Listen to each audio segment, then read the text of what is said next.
l'évangile de Marc, chapitre 4, versets 10 à 11, Jésus dit quelque chose de particulier à ses apôtres. Il leur dit, à vous, il a été révélé les secrets du royaume de Dieu, mais pas à tout le monde. Eux, ils peuvent entendre beaucoup de choses, mais sans comprendre. Ils peuvent regarder beaucoup de choses, mais sans voir. Mais à vous, maintenant, parce qu'il est révélé les secrets, désormais, vous allez entendre la parole et vous comprendrez avec votre cœur. Vous allez regarder beaucoup de choses, des paroles, des images, des statues, mais vous allez maintenant voir ce qui est caché derrière. À vous, il est révélé. Et Jésus le dit à ses amis, pas à tout le monde. Et ce soir, je vous considère comme les amis de Jésus. Ce soir, je vous considère comme des bénis. Ce soir, je vous considère comme des privilégiés.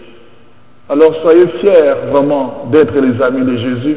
Quand nous sommes avec lui, la parole de Dieu nous dit dans Romains 8, si le Seigneur est avec nous, qui pourra être contre nous? Et ça, c'est vraiment une merveille annoncée. Mais seulement, pour en arriver là, nous avons encore du chemin à faire. Je vous ai dit hier, quand j'ai cité le livre de l'Apocalypse, chapitre 2, chapitre 3, la lettre de l'ange aux églises, je vous ai dit que quand nous faisons une telle retraite et quand nous sommes invités à passer de la conversion à la transformation, qui est le thème de cette retraite, ce n'est pas parce que nous sommes des mauvais, ce n'est pas parce que nous faisons de mauvaises choses, pas du tout. Je ne vous considère pas d'abord comme des pécheurs, pas du tout. Mais la parole de Dieu d'aujourd'hui vient s'adresser à vous avec le message que je vous ai donné, Apocalypse 3, verset 1. Vous paraissez vivants, mais au-dedans de vous, vous êtes morts. Le problème de Dieu, ce n'est pas d'abord parce que vous êtes pécheurs. Le problème de Dieu, quand je parle de la transformation, c'est parce que vous n'êtes pas assez vivant de la vie de Dieu qui est en vous. Et c'est ça le problème. Vous n'êtes pas assez vivant de la vie de Dieu qui est en vous. Et parce que vous n'êtes pas assez vivant de la vie de Dieu qui est en vous, vous n'apparaissez pas crédible aux yeux du monde et vous n'apparaissez pas fascinant. Et c'est là tout le problème de notre retraite, depuis hier jusqu'à aujourd'hui. Donc, comment être crédible et comment être fascinant? Vous savez, il y a quelques années, quand la mère reine d'Angleterre était encore au trône, elle est venue faire une visite en Ontario, à Niagara Falls, et là, il y avait un monsieur vraiment qui était très fascinant. Il faisait du spectacle à travers la rivière, et juste à côté de la chute. Il faisait un spectacle, c'était un funambule. Le funambule, c'est les gens qui marchent sur le fil, hein, à une certaine hauteur. Alors, là, il fait une démonstration. La reine était là avec son mari, avec vraiment toute une grande représentation, une population. Ils étaient en train de regarder cet homme qui avait mis un fil qui a traversé du côté de l'Ontario jusqu'au côté des États-Unis. Et là, le monsieur monte à pied. Regardez la profondeur, regardez la chute de Niagara. Et là, il marche. Tout le monde retenait son souffle. Il marche, il arrive jusqu'au bout. Les gens disent, ah, oh. Mais seulement ce n'était pas fini. Voilà qu'il fait demi-tour et il commence encore à marcher pour revenir vers la reine. Alors là, les gens ont dit, oh non. Là, on commençait à serrer le main, à serrer le pouce. Et il arrive. Ça donne une certaine confiance. Et là, les gens disent, bon, c'est fini, on acclame. Mais c'était fini. L'homme dit, non, c'est pas encore fini, il y a un deuxième numéro. Alors là, il fait un deuxième numéro, il prend une bicyclette, il monte dessus. Alors là, les gens fermaient un œil pour voir avec un seul, parce que personne ne voulait être témoin de ce qui allait arriver. Alors là, le monsieur monte sur le vélo et il commence à pédaler sur le fil. Il arrive au milieu, il s'arrête un peu sûrement pour impressionner les gens. Mais personne ne voulait voir ça, personne ne voulait se laisser impressionner, surtout pas à cet endroit-là. Et il avance, il arrive jusqu'au bout. Et après, il fait demi-tour. Quand il est revenu jusqu'au bord de l'Ontario, les gens ont commencé à acclamer. Là, on dit, c'est fini. Oh non, il y a encore un troisième numéro. On dit, ah non. Un troisième numéro, ça prenait quelqu'un, il prend la même bicyclette, il attache un panier très très solide en dessous avec un fil, et là, il demande à l'assemblée qu'il acclamait Il dit, j'ai besoin de quelqu'un pour rentrer dans le panier. Et, comme vous pouvez vous imaginer, la reine en premier fait ça. C'était tout un message, hein. Je vous ai dit hier, le message corporel, hein. C'était le message qu'on peut dire, ne compte pas sur moi. Et là, tout le monde commençait à baisser la tête. Tout le monde commençait à baisser la tête parce que personne ne voulait prendre les risques. Et là, on voit une femme qui avance tout bonnement. Elle avance, elle monte dans le panier. Et là, le monsieur, quand elle est montée, le monsieur commence à pédaler. Tout le monde qui était comme ça, il dit, ah, je voulais voir. Et le monsieur commence à pédaler sur le fil. Il pédale, il arrive jusqu'au bout. Et là, les gens retenaient leur souffle. Et là, il fait demi-tour, il revient. Et quand il arrive, tout le monde acclame. Mais les gens se demandent, mais quelle est cette femme qui a osé faire ça? Alors là, c'est alors que tout le monde a compris, c'était sa mère. Sa mère connaissait son fils. Elle savait comment son fils s'était entraîné. Elle avait vu des expériences beaucoup plus grandioses encore. Elle savait que quand son fils demandait une telle expérience, ça signifiait qu'elle avait l'assurance. Et sa mère a osé. Vous savez, chers frères et sœurs, je vous raconte ces histoires pour vous faire comprendre sur le plan spirituel comment nous sommes. On est trop bon, hein, à être des acclameurs, hein, d'autres personnes. La chorale va venir chanter. Ah, c'est très beau. Quelqu'un va, ah, c'est très beau. Quelqu'un va, ah, c'est très beau. On est tout le temps en train d'acclamer. Et quand ça vient nous chercher, nous, on fait ça. On est bon pour acclamer les autres. Mais l'apôtre Paul nous dit, non, moi je fixe mon regard. Moi je veux mener la course pour gagner le prix. Moi je ne veux pas être parmi les gens qui acclament les autres. Moi je veux mener la course. C'est comme ça que Paul parle. Pendant longtemps, je vous ai dit hier, quand on était 3 prêtres et qu'on nous demandait pour une prière, par exemple, pour un repas, moi je faisais marche arrière, je reculais parce que ce n'était pas ma place. Aujourd'hui, quand on est 3 prêtres, on demande qui veut faire la prière, je fais le premier pas pour être le premier à faire la prière. Je fais le premier pas. Avant, je reculais. On est bon pour ça. On va arriver dans un groupe de prière, alors on dit, mais qui commence? Tout le monde fait et personne ne veut commencer. On est tout le temps là, on est bon pour acclamer les autres. Quand on veut avoir quelqu'un pour monter dans le panier, alors on baisse les têtes. Chers frères et sœurs, c'est ça notre situation. C'est pour ça que je vous dis qu'on n'est pas fascinant. On ne prend pas les risques, pas avec n'importe qui, mais avec Dieu. Dieu, on peut lui faire confiance. Pourquoi? Parce que tout ce qui a été mis par écrit nous montre un peu comment les gens qui ont fait confiance en Dieu n'ont pas été déçus. C'est ça. C'est pour cela que moi je fais confiance au Seigneur. La parole de Dieu me donne des preuves des gens qui ont été mal pris dans des situations critiques, difficiles, et ils ont mis leur confiance en Dieu et ils n'ont pas été déçus. Et je dis, alors c'est Dieu-là, je peux lui faire confiance. Il ne faut pas qu'on soit tout le temps cramponné sur nous-mêmes et qu'on utilise Dieu tout le temps pour nos besoins. Quand on en a besoin, on vient le prier, on vient brûler des lampes, on vient faire beaucoup de choses pour l'exiger à répondre à nos besoins à nous. Et parfois, même quand il répond, on n'arrive même pas à lui rendre grâce. Ça me fait penser à quelqu'un qui se retrouve dans un parking. Hein. Alors, c'était vraiment un jour achalandé de marcher. Il commence à chercher un parking en voiture et il ne trouvait pas. Il fait des tours, il ne trouvait pas. Et là, il commence à prier, Seigneur, pardon, je suis pressé. Trouve-moi un parking. Et quand il termine sa prière, quelqu'un sort du parking. Hein, il est en train de sortir du parking. Et vous savez comment il termine sa prière? Seigneur, tu peux le laisser, j'ai trouvé.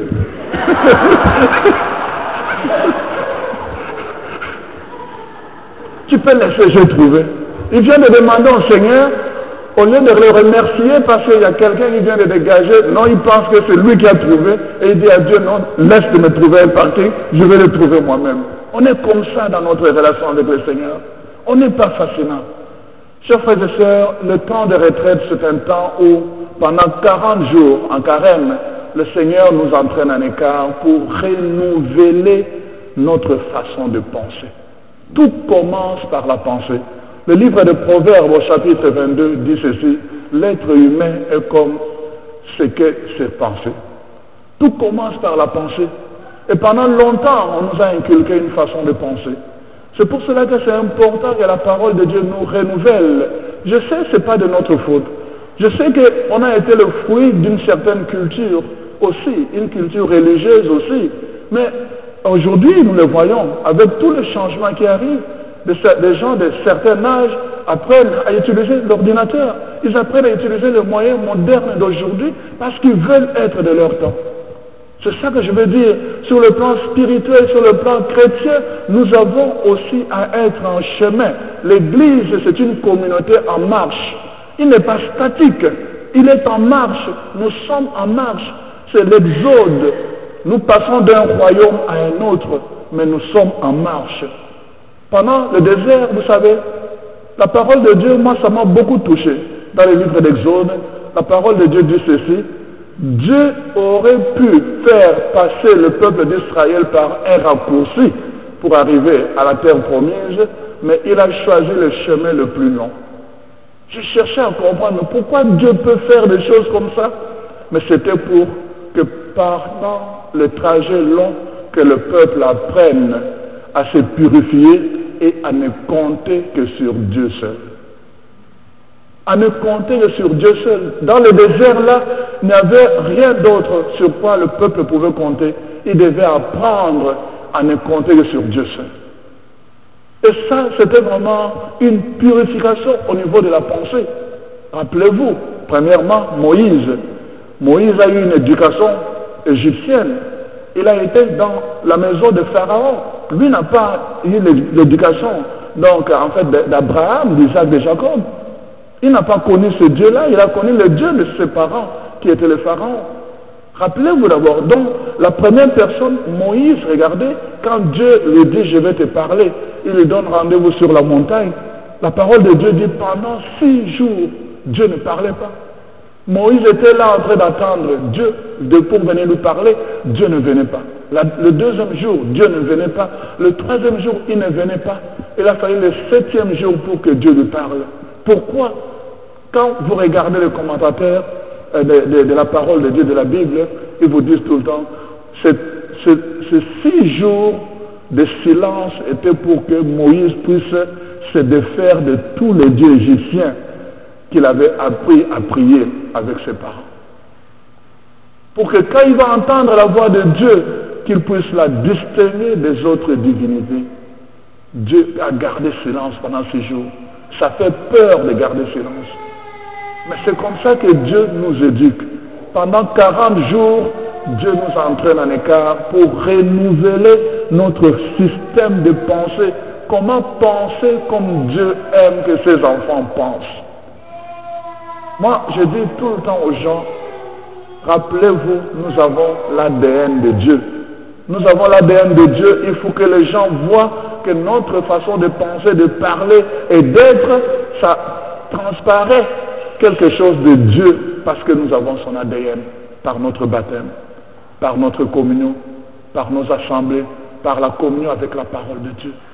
C'est pour cela que quand je parle des chrétiens crédibles et fascinants, ça signifie que c'est une responsabilité. Une responsabilité. Moi je dis, moi comme chrétien, ma responsabilité c'est de permettre aux gens de voir Dieu à travers moi. Où peut-on voir Dieu? Je dis, à travers moi, vous pouvez voir Dieu. À travers moi. Si on a volé le Dieu dans nos églises, mais on peut le voir à travers nous les chrétiens. Vous savez, je donne tout le temps l'image dans l'ancien temps, en tout cas je me rappelle dans mon pays, nous autres on est vraiment des amateurs de soccer. Quand les deux grandes équipes se mettent à jouer là, les gens de la même famille peuvent se battre, je vous dis. C'est terrible quand on est devant l'écran là. Alors là c'était les télévisions en noir et blanc. Et on en avait une, et puis finalement donc, au salon, il y avait un grand match entre les deux grandes équipes. Et je savais que dans la maison on était divisés. Et là, la télévision était allumée, tout le monde attendait avant le match, chacun avait pris une bonne place. Et on attendait le match à commencer. Alors, le match commence, vous savez que pendant le match, il y a comment je veux dire, des périodes très très intenses où parfois il y a des jeux, on veut marquer le but. Alors c'est très actif, tout le monde veut voir ces instants-là. Et vous allez voir, jusqu'à il y a une activité intense où on veut marquer un but, alors la télévision commence à faire comment on appelle ça? Ah non. Tout le monde, alors quelqu'un court derrière la télé et il commence à arranger les antennes. Il commence à arranger les antennes. Et les autres là voient parce qu'ils ne voient pas, il est en arrière. Il arrange les antennes. Alors là, il attend la réaction des gens. Quand les gens lui disent, oui, ça y est, alors là, il arrête. Les antennes permettent de clarifier l'image. Les antennes permettent de clarifier l'image quand c'est brouillé. Moi, je dis le rôle d'un chrétien. Moi, c'est ça que je comprends. C'est ce rôle-là d'antenne. Quand l'image de Dieu est brouillée, quand l'image de notre Église est brouillée, on a besoin de chrétiens antennes qui permettent de clarifier que ce que vous voyez, ce n'est pas la bonne image. Voilà la bonne image de Dieu. Voilà la bonne image de l'Église. Vous pouvez la voir à travers moi parce que je suis comme une antenne. Regardez ce que la parole de Dieu dit dans 2 Timothée 3, versets 1 à 5. Je vais lire pour que ce soit vraiment la parole de Dieu elle-même. 2 Timothée 3. Dans les derniers temps, il y aura des jours difficiles. En effet, les hommes seront égoïstes, amis de l'argent, vantards et orgueilleux. Ils feront insulte à Dieu et seront rebelles à leurs parents. Ils seront ingrats et sans respect pour ce qui est saint. Ils seront durs, sans pitié, calomniateurs, violents, cruels et ennemis de bien. Ils seront traîtres, emportés et enflés d'orgueil. Ils aimeront le plaisir plutôt que Dieu. Alors suivez bien, verset 5. Ils garderont les formes extérieures de la foi, mais ils en rejetteront la puissance. Ils garderont les formes extérieures de la foi, mais ils en rejetteront la puissance. Alors, la parole de Dieu continue. Détourne-toi de ces gens-là, car elles cherchent toujours à apprendre, mais sans jamais parvenir à connaître la vérité. Elles sont toujours là, ces gens-là. Ils sont toujours là à chercher à apprendre. Ils vont par-ci, par-là pour apprendre, mais jamais ils parviennent à la vérité. Pourquoi? Parce qu'ils se comportent exactement comme les gens du monde. Toujours, quand il y a l'intérêt, quand il y a l'argent, égoïste, aucun sentiment de reconnaissance, aucune gratitude dans leur cœur, ils sont ingrats. Vous voyez? Alors, donc, même le blasphème ici au Québec, c'est devenu même quelque chose de naturel. Là, ça ne gêne plus qu'une personne. Hein. C'est devenu naturel même. Alors, ils seront amis du monde et ennemis de Dieu. Ils vont même être contre tout ce qui est saint. Ils vont en faire un langage vulgaire. Aujourd'hui, vous regardez le sport, on va parler du temple, on va parler de ceci, de cela, on le sait. On a pris le vocabulaire justement religieux, on l'a transféré simplement dans le vocabulaire sportif. Comme pour dire qu'il n'y a plus rien qui est saint, il n'y a rien qui est profane. Tout est égal. On est arrivé en ce temps-là. Alors, qu'est-ce qui arrive malheureusement pour les chrétiens? Eux aussi, ont commencé à se comporter de la même façon. Ils ont gardé les aspects extérieurs. Les aspects extérieurs, vous voyez, comme ça. Comme ça. Vous voyez, des aspects extérieurs. Mais dans leur cœur, aucune puissance. Aucune puissance. La puissance de Dieu, c'est ce qui permet d'être fascinant. La puissance, c'est ce qui permet à la parole de Dieu de pouvoir faire germer quelque chose. Quand je parle de la puissance, quelqu'un qui est malade, la puissance de Dieu se manifeste par la guérison. C'est ça que je veux dire. Quelqu'un qui est dans le mal, la puissance de Dieu se manifeste par le changement vers le bien. C'est ça que je veux dire. Quand je dis ils vont renier cette puissance-là, en d'autres termes, ils vont recevoir même le corps du Christ, mais ce corps du Christ sera comme mort déjà, un mort-né. Il entre dans leur corps comme un mort-né.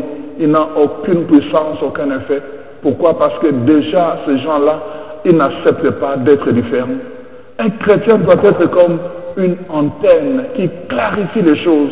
Et ça doit être d'abord clair en soi-même pour que ça puisse être clair dans les autres. C'est pour cela, vous voyez, chers frères et sœurs, c'est important. La parole de Dieu nous invite quand quand Jean-Baptiste se met à proclamer la parole de Dieu et à baptiser les gens venaient de toutes sortes. Dans Luc, chapitre 3, on voit l'histoire de Jean-Baptiste. Je vais lire Luc, c'est avant Luc 3. Regardez ce que Jean-Baptiste fait. Alors, au verset 7, une foule immense venait à Jean pour qu'il le baptise. Alors il leur disait, bande de serpents, qui vous a enseigné à échapper au jugement divin qui est proche? Montrez par des actes que vous avez changé de mentalité, de pensée, la façon de penser, que vous avez changé de mentalité. Et ne vous mettez pas à dire en vous-même que Abraham est notre ancêtre. Montrez par des actes que vous avez changé de mentalité. Montrez par des actes. Alors, regardez, les gens viennent lui demander, que devons-nous faire donc? Il leur répondit, celui qui a 2 chemises doit donner à celui qui n'en a pas, et celui qui a de quoi manger doit partager. Des collecteurs d'impôts vinrent à leur tour pour se faire baptiser et demandèrent, et nous, maître, que devons-nous faire? Il leur répondit, ne faites pas payer plus que ce que vous a été indiqué. Des soldats, eux aussi, viennent lui demander, et nous, que devons-nous faire? Il leur dit, ne prenez d'argent à personne par la force ou en portant de fausses accusations, mais contentez-vous de votre solde. Alors, donc, chaque partie de la population venait à Jean-Baptiste poser cette question-là. Et que devons-nous faire? On retrouve cette question dans les Actes des Apôtres au chapitre 2. Quand Pierre commence à parler de Jésus, il dit, vous autres, vous l'avez condamné, mais Dieu l'a ressuscité de mort. C'est pour cela que nous continuons à parler de lui. Et les gens étaient là, une affaire de 5000 personnes à écouter Pierre. Et à la fin, il dit, frère, ne t'en va pas. Mais dis-nous, qu'est-ce que nous devons faire maintenant? Et Pierre qui leur dit, repentez-vous. Repentez-vous. La repentance. Changez de comportement et faites-vous baptiser au nom de Jésus et alors vous allez recevoir le Saint-Esprit. Que devons-nous faire? Une question qui est capitale. Qu'est-ce que nous devons faire? C'est pour cela que vous voyez dans les textes que j'ai choisis pour les thèmes, ils sont vraiment nombreux. La parole de Dieu nous dit, autant dans la lettre aux Corinthiens, la deuxième lettre aux Corinthiens, que la lettre aux Éphésiens, beaucoup de textes qui viennent nous parler en fait une invitation à naître de nouveau. On le voit dans Jean 3 avec Nicodème. Jésus lui-même dit à Nicodème, si tu ne nais pas de nouveau, tu ne peux pas comprendre les choses du royaume. Naître de nouveau. Ça signifie entrer dans une nouvelle mentalité, entrer dans une nouvelle façon de vivre sa foi, de vivre sa relation avec Dieu, avec les autres. Je vous ai dit depuis hier que la conversion consiste à passer d'un royaume à un autre, de passer d'une façon d'être, de vivre à une autre façon, la conversion. Avant, j'étais comme ceci et après, je suis devenu comme ceci. Quand on était dans le renouveau, il y a une question d'ailleurs qui se pose souvent dans des petits groupes. Frère, parle-nous de ta rencontre avec Jésus. Comment tu as rencontré Jésus dans ta vie? Les gens, je suis souvent surpris, les gens ne sont même pas capables de répondre à cette question. Comment ils ont rencontré Jésus dans leur vie? Parce qu'ils n'ont jamais fait cette rencontre. Le problème de la plupart des chrétiens, c'est quoi? Ils ont réduit leur vie chrétienne à des œuvres et non pas à une relation. On fait beaucoup de choses. Beaucoup de choses. Vous savez, le peuple de Dieu, quand il a quitté l'Égypte, il commençait à chanter. Il chantait pour Dieu. Il chantait des hymnes. Alléluia et tout le reste pour Dieu. Ils étaient dans le chant, dans l'allégresse. Mais malgré cela, à un moment donné, quand Dieu se fait attendre dans la prière de Moïse, ça ne les a pas empêchés de se fabriquer un veau d'or et à commencer à l'adorer. C'est pas, on peut faire beaucoup de bonnes choses, mais c'est pas, la parole de Dieu est claire et l'apôtre Paul insiste là-dessus, on n'est pas sauvé par les œuvres. Le nom que Dieu a donné pour le salut, ça s'appelle, vous ne connaissez pas? Jésus. Jésus-Christ, c'est le seul nom. La parole de Dieu dit, c'est le nom que Dieu a élevé au-dessus de tous les noms pour qu'au nom de Jésus, au ciel, sur terre et sous terre, tout esprit confesse qu'il est le Seigneur. Le Seigneur que Dieu nous a donné. C'est pour cela que Jésus lui-même nous dit, lui, il est le chemin. Il est le chemin qui mène vers la vie, Jean 14. Il est le chemin qui mène vers la vie. On ne peut pas aller vers le salut sans passer par lui. C'est pour cela que nous devons connaître, nous devons entrer en relation avec lui. Il ne suffit pas de faire beaucoup de choses, mais il faut entrer en relation avec lui. Vous savez, les gens, par exemple, de la franc-maçonnerie, dans leur philosophie, qu'est-ce qu'ils font? Ils disent ceci, un des principes de la franc-maçonnerie, tu fais beaucoup de bien aux gens pour autant que tu peux te permettre de faire beaucoup de mal.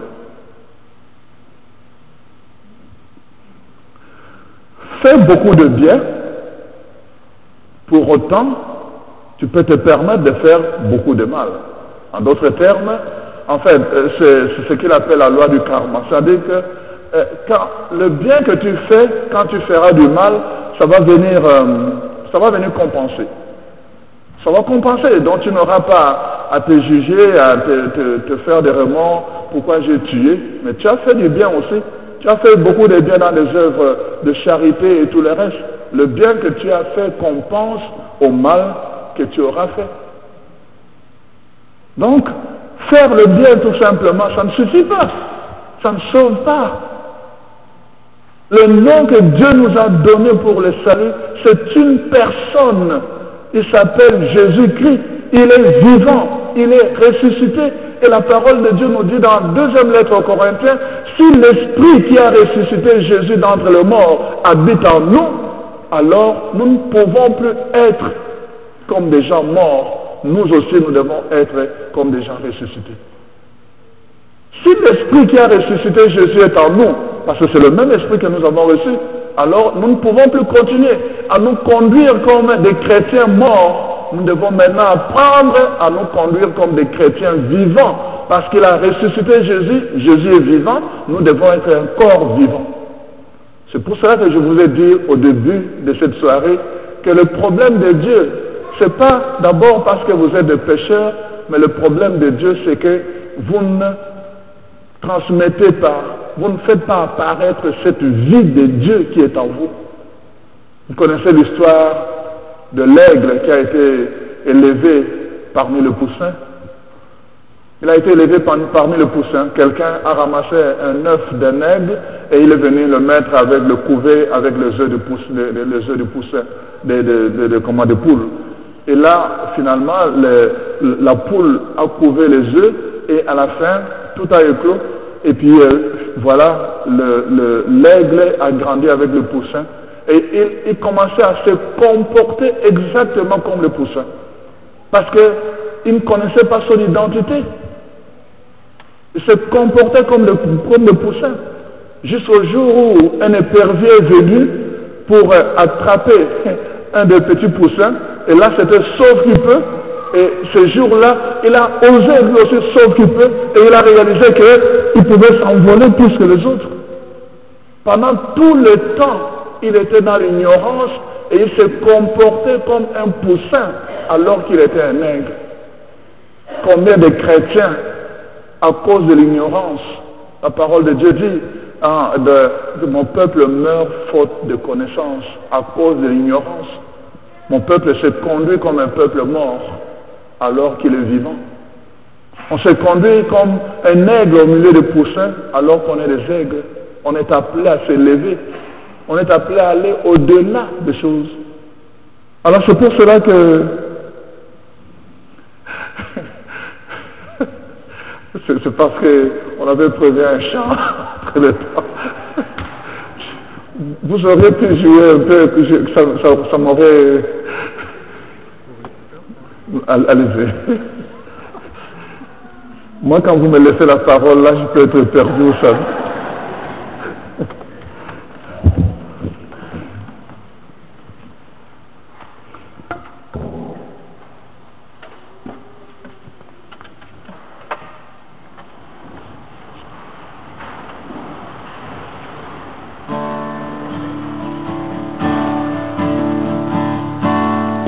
Tournez les yeux vers le Seigneur et rayonnez de joie.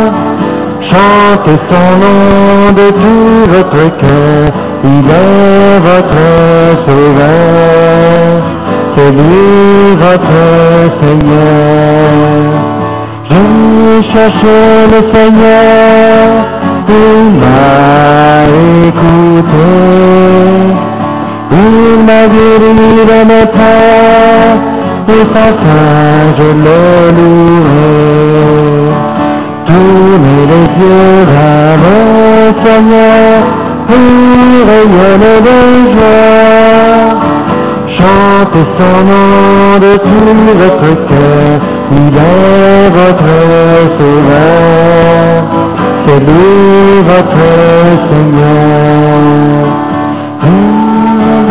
Ceux qui m'aiment, il écoute leur voix, il les console de leur peine, et il dit de leur part.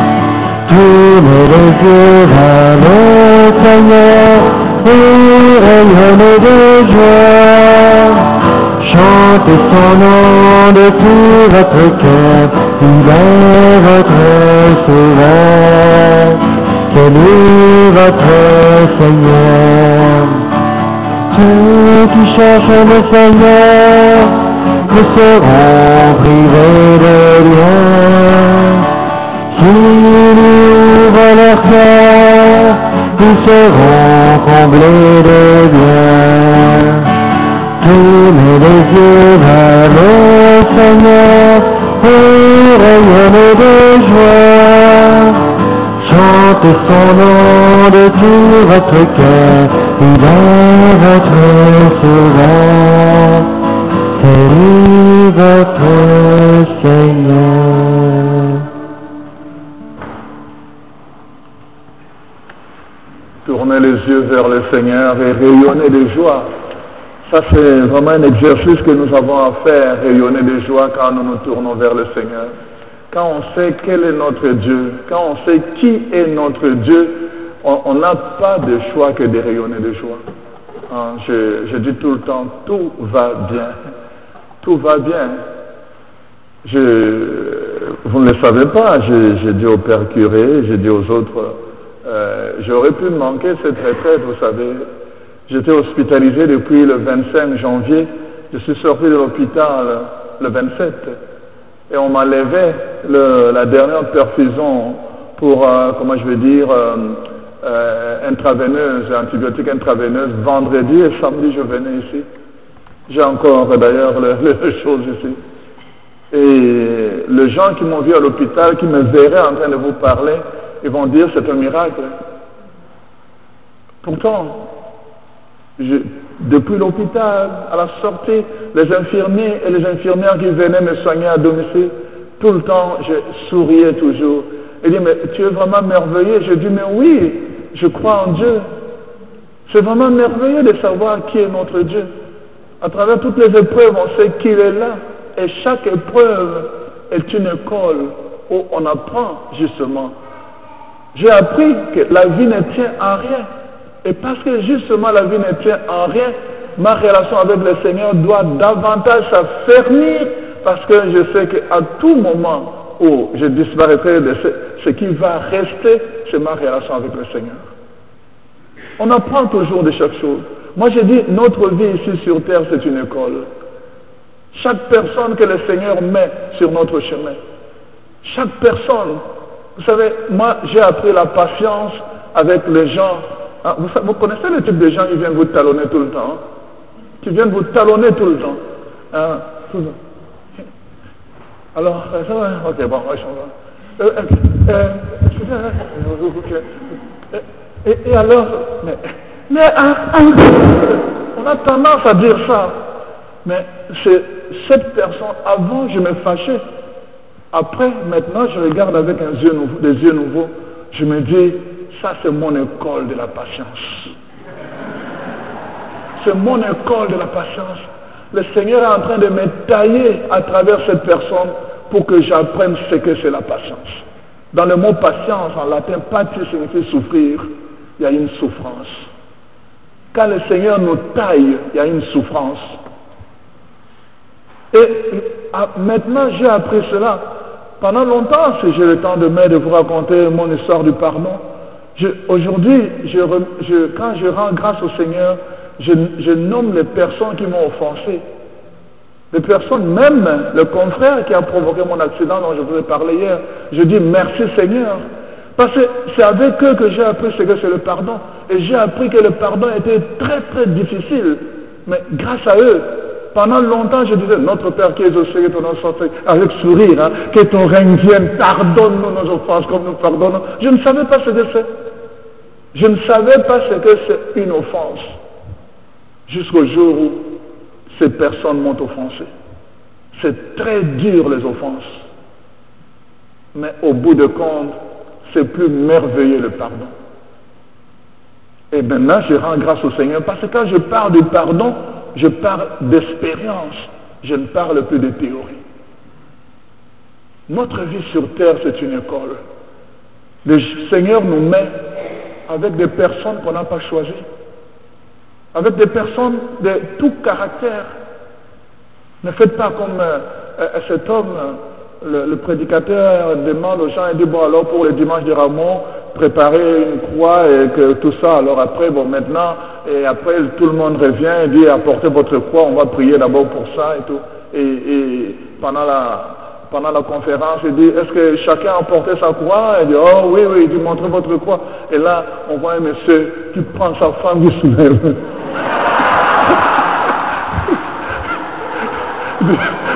C'est tellement quoi. Bon, ok, on va revenir à la parole de Dieu.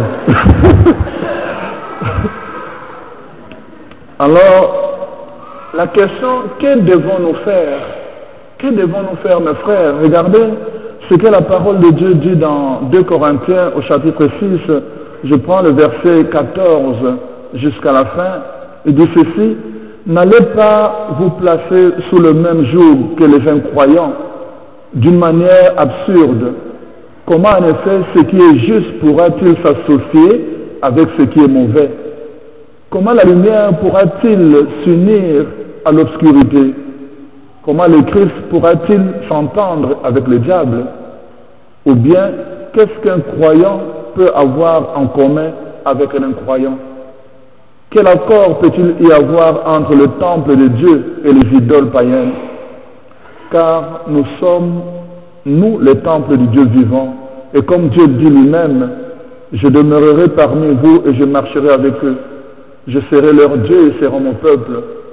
C'est pourquoi je vous l'ai dit, vous devez quitter et vous séparer d'eux. Sortez du milieu d'eux. Sortez du milieu d'eux.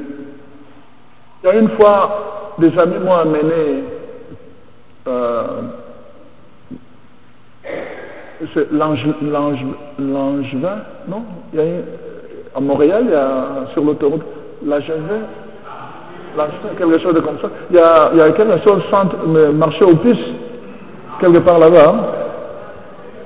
Il y a des amis qui m'ont amené là-bas, mais j'étais impressionné quand on faisait le tour nombre de bureaux là, des gens qui font les horoscopes. Hein. Les bureaux d'horoscope dans ce petit centre-là, avec des bancs. Alors moi, tout innocent, les gens étaient assis, ils attendent.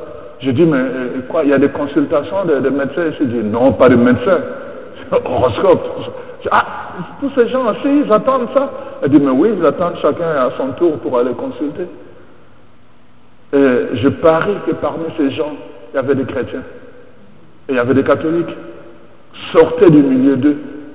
Qu'y a-t-il de commun entre vous, votre vie, votre relation avec le Seigneur, avec ses pratiques?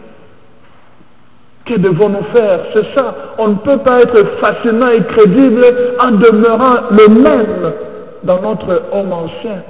Je vous ai dit, la transformation, c'est ce passage. L'homme ancien, le vieil homme doit mourir en nous pour que le nouveau puisse naître. Le vieil homme doit mourir. Tous qui nous mettent en communion avec ces gens-là doivent mourir. Le nouveau doit naître. C'est ça que la parole de Dieu dit.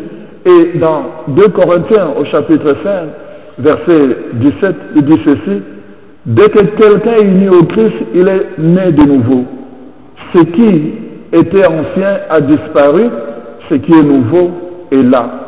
Tout cela vient de Dieu qui nous a réconciliés avec lui par le Christ et qui nous a confié la tâche d'amener d'autres hommes à la réconciliation avec lui. Il nous a réconciliés et nous a donné la tâche d'amener d'autres à se réconcilier avec le même Christ. L'homme ancien s'en est allé. L'homme ancien est mort. Il y a tout le temps, quand on a fait la rencontre avec le Christ, un avant et un après. Un avant et un après. Je vous ai donné l'exemple de l'aigle, mais n'oubliez pas que l'aigle, Dieu lui avait donné les ailes. Les ailes étaient déjà là, mais c'était à lui à exercer, à faire le premier mouvement pour s'envoler. Ce n'est pas Dieu qui devait venir faire cela. La grâce de Dieu, nous l'avons déjà. Les gens me disent tout le temps, mais ça dépend de la grâce de Dieu. Mais nous l'avons déjà. À chaque messe, le prêtre commence par là. La grâce de Jésus, notre Seigneur. L'amour de... Est-ce que vous l'entendez? Et après, il dit, soit avec vous. Il demande au début de l'Eucharistie, le prêtre demande même que la grâce de Jésus soit avec vous. La grâce, on l'a à chaque messe, elle est renouvelée. Ce que nous avons à faire, c'est nous l'exercer, à le mettre en pratique, pour que l'homme ancien, le vieil homme, puisse mourir et que le nouveau puisse naître en nous. Exactement mort dans le Christ et ressuscité avec lui, mais pas de la même façon. C'est pour cela que je termine, parce que nous avons un petit temps, nous allons nous mettre en présence du Seigneur. Je termine avec cette histoire de ces deux créatures qui se sont mis au défi, parce qu'ils voulaient vraiment prouver que chacun était capable de la transformation. Et c'était le serpent et le papillon. Les deux se sont mis au défi. Oh voilà, moi je peux me transformer. Le papillon lui dit ça, je peux me transformer, tu ne vas plus me reconnaître. Le serpent dit, mais moi aussi je suis capable de me transformer. Les deux se sont mis au défi. Et là, ils se sont donné des jours, se sont donné des semaines. Le serpent est parti. Et le papillon aussi. Le papillon a commencé d'abord à se poser sur un arbre. Et progressivement, il est devenu une coquille. Et puis finalement, à l'intérieur, elle a commencé à se transformer. Il devient une chenille. La chenille, son travail, c'est tout le temps manger. La chenille peut vous brouter de feuilles tout autour ici. Et vous vous étonnez. Parce qu'il ne fait que manger jour et nuit. Et il dit, voilà ce que j'étais avant. Il dit au serpent, voilà ce que j'étais avant. Mon être ancien, mon vieil homme, c'est ça la chenille, qui ne fait que brouter, manger. Mais Jésus dit, l'homme ne vivra pas seulement de pain. Pas seulement de pain. Alors là, il dit, mais maintenant, je vais te montrer comment je suis capable de redevenir une réalité nouvelle. Et là, finalement, il se métamorphose encore, coquille de nouveau. Et puis là, de la coquille, commence à sortir d'abord les ailes. Et puis voilà, le papillon qui s'envole. Mais où est la chenille? Mort. Le vieil homme doit mourir et l'homme nouveau va naître. Alors là, on dit, bon, maintenant tu as fait ta preuve. Le serpent va aussi se concentrer. Il se concentre. Et puis là, il commence toute la corpulence des écailles extérieures commence à se défaire. Et là, tout le monde attend la démonstration du serpent. Et voilà que toute la partie extérieure se défait. Le serpent qui vient sortir. On regarde. Mais le même. La partie extérieure, la coquille est restée. La coquille est restée avec la forme du serpent. Et le serpent est sorti de la coquille, mais le même, avec le même venin, avec le même poison dans ses dents. Même poison, il les a. Il a juste changé de coquille, mais il n'a pas été transformé. Et c'est la question que je vous pose ce soir. Quand vous avez été converti au christianisme, quelle transformation vous avez subie? Celle du serpent ou bien celle de la chenille du papillon? Les serpents, je vous dis, le venin sont toujours là. Des chrétiens qui sont là, qui ont donné leur vie à Christ, bien dévoués, mais quand ils parlent des gens, de méchanceté sortent et ils blessent tout le temps des gens autour d'eux, dans l'église de Dieu, dans la communauté. Le venin est toujours là, malgré l'eau du baptême, malgré leur communion, malgré la parole de Dieu. Quel type de chrétien êtes-vous aujourd'hui? Quelle transformation avez-vous subi?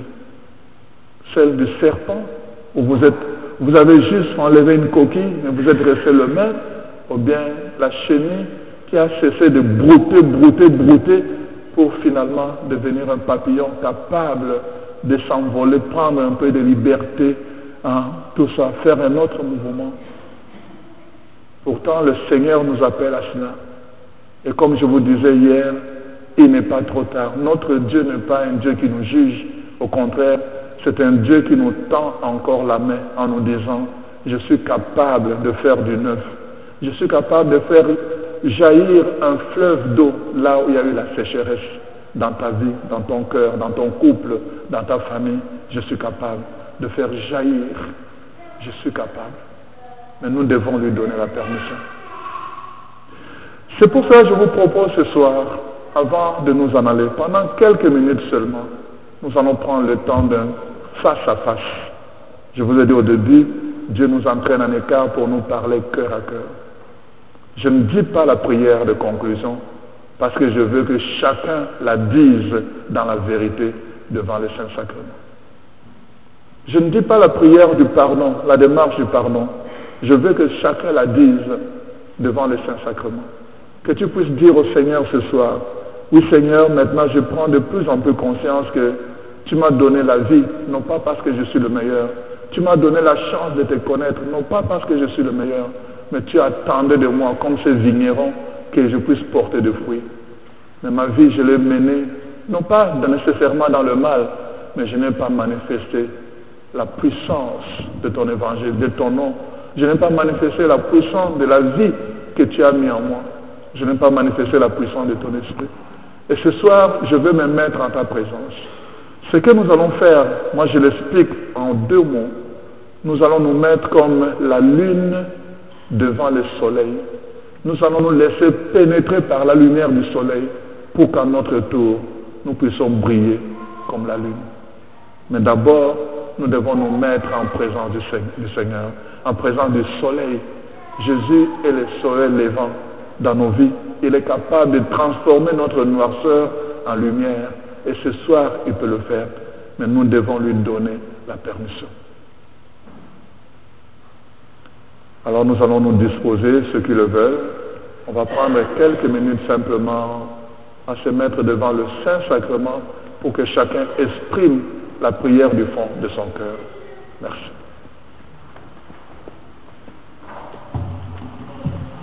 Alors, pendant que François va s'habiller pour exposer le Saint-Sacrement, bien, on vous invite à demain soir, puis on vous invite à rester pour l'adoration.